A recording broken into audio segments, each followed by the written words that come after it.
నమస్కారం. నా పేరు గొల్లపూడి హైమవతి. తల్లిదండ్రులు సీతాదేవి మరియు శివరామకృష్ణయ్య గారు.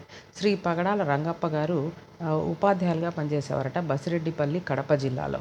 వారు 1935లో రచించిన రంగనాయక శతకం నుంచి ఒక పద్యం చదువుకుందాం. ఇది ఉత్పలమాలలో సాగుతుంది.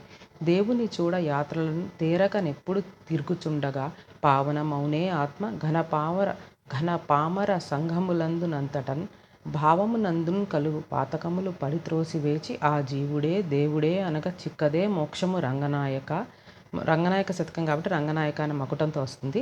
దేవుని చూడ్డానికి యాత్రలు తేరకు అంటే వ్యర్థంగా ఊరికేనే తిరుగుతూ ఉంటే, ఆ గుడి ఈ గుడి అంటూ తిరుగుతూ ఉంటే పావనం అవుతుందా? ఆత్మ పావనం అయిపోతుందా?